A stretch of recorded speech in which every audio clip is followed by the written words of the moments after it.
Son illərdə ev telefonlarının istifadəsi ciddi şəkildə azalmağa başlayıb. Gündəlik həyatda mobil telefonların geniş yayılması və internetə qoşulma imkanlarının artması ev telefonlarının mövqeyini zəiflədir. Bu dəyişiklik xüsusilə inkişaf etmiş ölkələrdə nəzərə çarpır və insanların telefonla ünsiyyət üçün mobil telefonlara üstünlük verməsi ilə əlaqələndirilir. Bir zamanlar ev telefonları xüsusilə şəhər ərazilərində ev təsərrüfatlarının təməl hissələrindən biri idi. Ancaq bugünün texnoloji inkişafları, internet və mobil telefonların əlçatan olması ev telefonlarının əvvəlki mövqeyini itirməsinə səbəb olub. Maraqlıdır ki, bir çoxumuz hər ay abunə haqqı ödəməyimizə baxmayaraq stasionar telefonlardan istifadə etmirik. Mütəxəssislər ev telefonlarının sıradan çıxmasının yalnız texnoloji inkişafla əlaqəli deyil, həm də iqtisadi amillərlə bağlı olduğunu bildirirlər. Ev telefonlarına abunə olmaq xüsusilə inkişaf edən bazarlarda daha baha başa gələ bilər. Mobil telefonlar və internet zəngləri isə daha sərfəlidir və daha əlverişli seçimlər təqdim edir. Ev telefonlarının sıradan çıxmaması əlbəttə bəzilərinə nostalji hissi yarada bilər, ancaq texnologiyanın sürətli inkişafı və dəyişən istifadəçi vərdişləri göstərir ki, bu yeni dövrün təbii bir inkişafıdır. Mövzu ilə bağlı texnologiya məsələləri üzrə ekspert Fərid Kazımov bizim.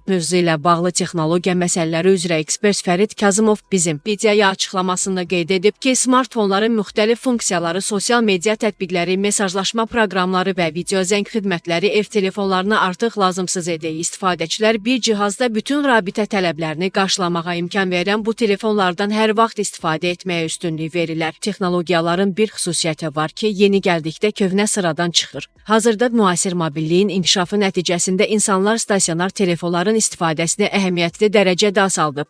İstənilən halda simli telefonlar istifadəçilər üçün tələb edilən deyil. Təəssüflər olsun ki, biz ənənəvi olaraq bundan istifadə edirik. Mən də daxil olmaqla çoxumuz hər ay bu telefon üçün abunə haqqı ödeyirik, ancaq işlətmirik. Yadımda deyil ki, axırıncı dəfə nə vaxt istifadə etmişəm. Bu da normal bir haldır. Ola bilsin ki, gələcəkdə də mobil telefonu əvəzləyəcək yeni bir texnologiya növü ortaya çıxacaq. Yeni nəsil artıq stasionar telefonlardan istifadə etmir.